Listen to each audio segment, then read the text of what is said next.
What if everything you believed about your life, your family, your legacy, your very identity was a lie? Imagine devoting your life to duty, honor, and service, only to discover that the people you trusted most have been deceiving you for years. How would you react? Could you handle the truth, or would it push you to the brink of madness? This is the haunting reality of General Marcus Dalton, a decorated war hero, a man revered for his discipline and loyalty. But beneath the surface of his perfect life lurked a devastating secret, one that would shatter his world in an instant. When a simple DNA test revealed the ultimate betrayal, Marcus's carefully controlled existence crumbled into chaos. What followed was a descent into darkness so terrifying, so unthinkable, that it left an entire nation in shock. Stay with us as we unravel the chilling true story of how a single test led a respected military leader down a path of cold-blooded murder. Marcus Dalton was a man who commanded fear on the battlefield. A war strategist, a leader, a man who had spent decades molding himself into a figure of absolute control. His men saw him as unshakable, a warrior whose decisions were swift and unchallenged. But at home, inside the grand estate that bore his name, he was haunted, not by the ghosts of war but by something more devastating. A whisper. A doubt. Something about his twin sons, Alex and Aaron, felt off. He couldn't explain it, not at first. It was the way they carried themselves, the subtle differences in their mannerisms, their expressions. The way their features, though close enough to pass for his, never quite felt right. Perhaps it was their smiles, too distant from his own. Perhaps it was their voices, missing the sharp undertones that marked the Dalton bloodline. Or perhaps it was Amelia. His wife of 18 years, his confidant, his partner, the woman who had stood by his side through war and peace, through victories and losses. But lately, her reactions felt unnatural. Whenever he casually commented on the boy's features, her body tensed. Her eyes darted away too quickly. Her voice tightened. Was it guilt? At first, he told himself he was imagining it. Years of military life had sharpened his instincts, made him suspicious, overly analytical. This was his family. He was just being paranoid. But doubt, once planted, has a way of growing into something monstrous. And then he found the letter. It was late, long past midnight, when Marcus found himself inside Amelia's walk-in closet, searching for the cufflinks she had borrowed weeks ago. His fingers skimmed over silk scarves, the scent of her perfume lingering in the air. Then, his hand brushed against a small, velvet-lined box tucked deep in the back of a drawer. Something about it felt wrong. Instinct took over. He pulled it out, flipped it open, and found a neatly folded letter inside. The paper was aged but well preserved, as if someone had read it over and over again. Frowning, Marcus unfolded the note. The words, written in elegant yet rushed handwriting, sliced through him like a blade. I miss you. I can't wait to see the boys again. They remind me so much of you, and of us. The blood drained from Marcus's face. His pulse roared in his ears as he read the message again, his mind racing. Who was this man? They remind me so much of you, and of us. His stomach churned. This wasn't an old love letter. This was something more. Something dangerous. Was Amelia hiding an affair? Had she been lying to him for years? Were Alex and Aaron even his children? The whispers in his mind turned into screams. Marcus was a man of facts. The military had trained him to rely on intelligence, not emotions. He needed proof. That night, while Amelia and the boys slept, he moved like a ghost through the house. He found a pair of Alex's socks in the laundry basket, a stray strand of Aaron's hair clinging to the bristles of his hairbrush. From Amelia's pillow, he carefully plucked a strand of her golden brown hair. He worked with the precision of a surgeon, sealing each sample in separate plastic bags before tucking them away inside a manila envelope. The next morning, he made an excuse about a health screening and personally delivered the samples to a discreet DNA testing lab. And then, he waited. Each passing day felt heavier than the last. He watched Amelia more closely, studying the way she avoided his gaze at dinner. He analyzed the twins, searching for himself in them, trying to convince himself that the results would confirm what he wanted to believe. That this was all a misunderstanding. That his family was truly his. But deep down, a part of him already knew. 7 days later, the results arrived. A plain envelope. No markings. No signs of the destruction it carried inside. Marcus sat alone in his study, the silence of the house pressing down on him. His fingers trembled as he broke the seal, unfolding the crisp white paper. His eyes scanned the words. Then, he stopped. A cold, merciless shiver ran down his spine. Probability of paternity, 0%. His breath hitched, his hands clenched the paper so tightly his knuckles turned white. His sons, his boys, the children he had raised. They weren't his. His world collapsed. The walls of his study, once a place of order and control, now felt like they were closing in on him. A strangled sound escaped his throat, half laugh, half sob. 18 years. 18 years of a lie. His mind spiraled into chaos. But the nightmare wasn't over yet.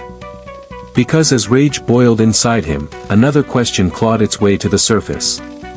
If Amelia had lied to him, if his children were not his, what about his own bloodline? What about his father? Could the betrayals go even deeper?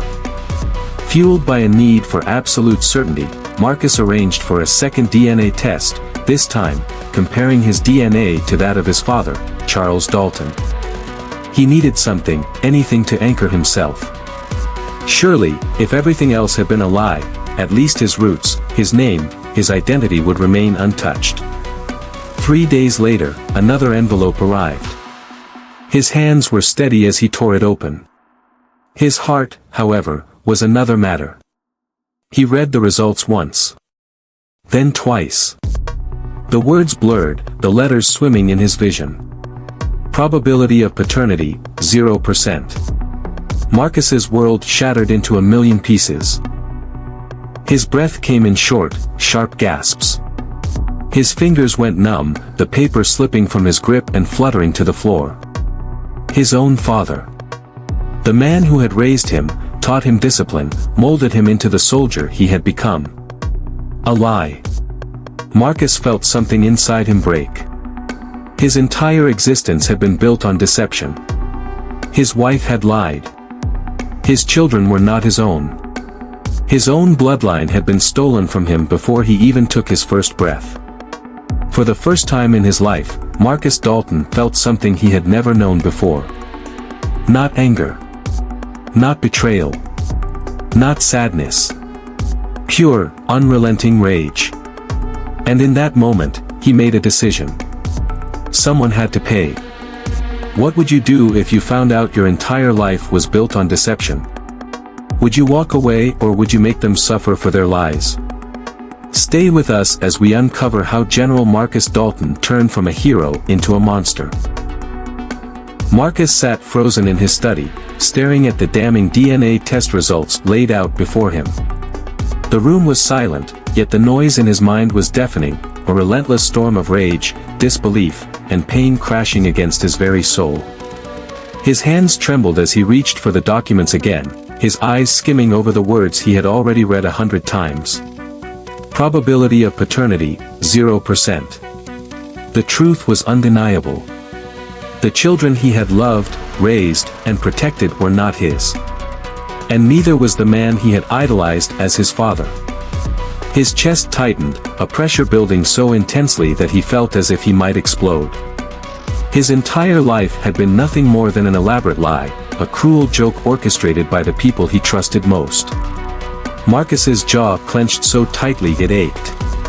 His breath was shallow, ragged. He had spent his life upholding honor, serving his country, sacrificing everything for a name that was never his to begin with. He had been made a fool. Something inside him snapped. With a sudden surge of fury, he swept everything off his desk, papers, books, his framed military medals all crashing onto the floor. The sound of shattering glass rang through the air, but it wasn't enough. Nothing would be enough to quench the fire now burning inside him. His hands balled into fists as he pushed himself up from the chair, his pulse hammering like a war drum.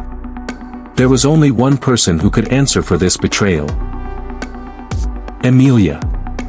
Marcus stormed through the dimly lit corridors of his estate, his heavy footsteps echoing like gunfire. Every fiber of his being screamed for control, but control had abandoned him the moment he had opened that cursed envelope. When he reached the master bedroom, Emilia was sitting by the vanity, brushing her long, golden brown hair. She turned to him with a warm smile, unaware of the storm about to crash down upon her. "Marcus? What's wrong?" she asked, her voice soft, concerned. Marcus didn't answer. Instead, he tossed the crumpled DNA results onto her lap. The paper fluttered slightly before settling in her hands. He watched as her expression shifted from curiosity to confusion, then to sheer terror. Her fingers trembled as she read the results. The color drained from her face. This can't be right," she whispered, shaking her head in frantic denial. "Marcus, you're their father. I swear to you." Lies, more lies. Marcus's nostrils flared as a dangerous calm settled over him. "Don't lie to me." His voice was low, controlled, but there was something in it, something lethal, like the whisper of a blade before the kill. "Please, Marcus," Emilia's voice cracked. "I made a mistake. Years ago, it was a moment of weakness, but I swear, I never wanted to betray you." Charles Dalton was seated in his leather armchair when Marcus barged into his study. The older man looked up, surprised but calm, setting his book down on the desk beside him. Marcus wasted no time. He threw the DNA test onto his father's lap. "Who the hell am I?" he demanded, his voice a thunderous growl. Charles's weathered hands trembled slightly as he picked up the papers. He didn't need to read them. The weight in his eyes told Marcus everything. A deep sigh escaped the old man's lips. "I was afraid this day would come." Marcus's breath hitched. His heart pounded violently against his ribs. "So it's true," he hissed. "You knew. All this time, you knew." Charles hesitated. Then, finally, he nodded. Marcus took a step back, as if physically recoiling from the man he had once called father. His nails dug into his palms, barely restraining the urge to lash out. "My mother," Marcus continued, his voice low and dangerous. "Did she know?" Charles hesitated for a fraction of a second, just enough for Marcus to see the answer before the words came. "She knew," Charles admitted. "Your mother had an affair before you were born. When I found out, you were already a toddler. I made a choice to raise you as my own because I loved you." Marcus's vision blurred with white-hot fury. "You chose to raise me," he repeated, his voice dripping with venom. "Like some pity project? Like a stray you decided to keep?" "No," Charles said quickly, shaking his head. "You are my son, Marcus. Blood doesn't change that." Marcus let out a bitter laugh, hollow and cold. "No, Charles," he said, voice sharp as a blade. "Blood changes everything." His entire body trembled with the weight of the truth. His wife had lied. His children were not his own. His mother had betrayed him before he had even taken his first breath. The very foundation of his existence had been built on deceit. Marcus felt something inside him snap, something deep, primal, dangerous. His heart pounded in his chest, but it was no longer with pain. No longer with sorrow. Only rage. He had spent his life upholding loyalty, discipline, and honor.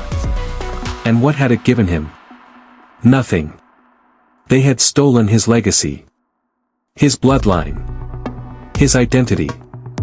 And for that, they would pay. What happens next? How far would you go to punish those who shattered your life? Stay with us as General Marcus Dalton takes his first steps toward a decision that will shock the world. Marcus was never the same after that night.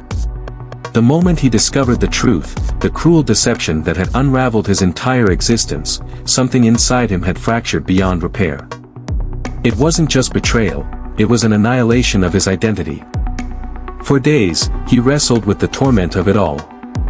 Every glance at Emilia sent a surge of disgust through him. Every time his father spoke, he heard only lies. And every time Alex and Aaron called him Dad, his stomach twisted with rage. They weren't his children. They were living proof of his humiliation, constant reminders of the grand deception he had blindly accepted. The world as he knew it had collapsed. His name, his bloodline, his legacy, all of it had been stolen from him. And there was only one way to reclaim his honor. 3 days later, Marcus devised a plan. Under the pretense of a peaceful family retreat, he suggested they take a trip to the countryside, a chance to escape, to reconnect. His voice was eerily calm when he told them. He even forced a smile. "We could all use some fresh air," he had said. Emilia, desperate to mend the fracture in their marriage, agreed almost instantly. She had barely eaten in the past few days, her nerves fraying under the weight of Marcus's silent fury. She was willing to do anything to repair what was broken. His father, Charles, seemed hesitant but nodded along. The twins, blissfully unaware of the storm brewing beneath their father's cold demeanor, were just excited to go on an adventure. At dawn, Marcus loaded them into the SUV. The drive was long, the dense forest swallowing them whole as they ventured deeper into the wilderness. The paved roads turned to gravel, then to dirt. The deeper they went, the quieter it became. A suffocating tension filled the car. Emilia sat rigid in the passenger seat, her fingers twisting the fabric of her dress. Charles kept stealing glances at Marcus through the rearview mirror, as if sensing something was wrong. The twins, sitting in the back, were the only ones oblivious to the danger ahead. "Where are we going, Dad?" Alex asked, his voice laced with curiosity. Marcus gripped the steering wheel tighter. "Somewhere special." Finally, after hours of driving, they arrived at a small clearing near an old, abandoned cabin. The place was eerily silent, save for the occasional rustling of leaves in the wind. Emilia stepped out first, looking around warily. "Marcus, what is this place?" Marcus shut the car door behind him, his gaze dark and unreadable. "A place for justice." Before anyone could react, Marcus pulled a gun from his waistband. The metallic click of the safety being released sent a jolt of fear through them. Marcus, Emilia's voice wavered as she took a step back, her eyes darting between him and the weapon in his hand. "Get on your knees," he commanded. The coldness in his voice made Charles stiffen. "Son, put the gun down," the old man pleaded, raising his hand slightly in surrender. Marcus let out a bitter laugh. "Son. Don't you dare call me that. You're not my father." The weight of those words settled in the air like a noose tightening around Charles's throat. "Marcus, please," Emilia whispered, reaching for him, but he took a step back and aimed the gun at her. "I said kneel." A sob caught in Emilia's throat as she slowly sank to the ground. Charles followed, his movements stiff, his face lined with regret. The twins hesitated, too young to fully comprehend the gravity of the situation, but one look at their father's face made them obey. Marcus's heart pounded violently, but his hand was steady. For 3 days, he had meticulously planned every detail. He had spent hours digging beneath the moonlight, carving 4 perfect graves into the cold earth. The same discipline he applied on the battlefield, he had applied to this, his final act of justice. Now, it was time. "Marcus, listen to me," Charles began, his voice strained. "I know what you're feeling, but this isn't the answer." Marcus's lip curled. No. Then tell me, what is the answer, Dad? Do I just accept that my entire life was a joke? That my wife, my mother, you, all of you lied to me? Tears streaked down Amelia's face. I love you, Marcus. I always have. I made a mistake, but I never stopped loving you. Marcus ignored her.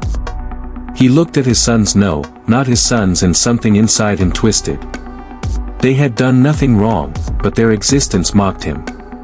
Aaron sniffled, his little hands trembling. Dad, please, why are you mad? Marcus clenched his jaw. How cruel was fate, to make them innocent in all of this. But even innocence wouldn't change the truth. They weren't his. They would never be his. His hands tightened around the gun, but he wasn't going to shoot them. No, that was too quick. Too merciful. They deserved to feel what he had felt. Get in, he ordered, gesturing toward the graves behind them. Amelia's eyes widened. Marcus, no. Please, don't do this. She tried to scramble away, but Marcus was faster. He grabbed her arm and shoved her toward the open pits. She stumbled forward, falling into one with a cry. Charles fought, but Marcus struck him across the face with the butt of the gun, sending him sprawling into another grave. The twins screamed as Marcus forced them inside the remaining 2 holes. The night filled with their cries, pleading, begging, but Marcus's heart had hardened. They had buried the truth. Now, he would bury them. With military precision, he began shoveling dirt over them. The screams grew more frantic, the muffled sounds clawing at the air as the soil piled higher and higher. Amelia's hands shot up through the dirt, grabbing at nothing, her voice ragged as she choked on the dust. Please. Marcus. Please. Marcus's muscles ached, but he didn't stop. Not until the cries became softer. Not until the last flicker of movement disappeared beneath the soil. By dawn, the clearing was silent. Marcus stood over the graves, his chest heaving, sweat dripping down his temple. Justice had been served. Or so he thought. Did Marcus really get away with it? Or would the ghosts of his past come back for revenge? Stay with us for the shocking conclusion to this chilling true crime story. When Marcus turned himself in a week later, the truth surfaced. The DNA tests had been tampered with. A distant relative, seeking revenge over an old family feud, had switched the results. The twins were his children. And Charles Dalton had raised him as his own, despite not being his biological father. Marcus had killed his innocent family based on a lie. The court sentenced him to life in prison. But no sentence could match the torment in his soul. He had buried his loved ones alive. For nothing. Before you go, would you have done the same in his shoes? Or would you have sought the truth first? Subscribe to Crime Chronicles for more bone-chilling true crime stories. Hit that subscribe button, you won't want to miss what's coming next.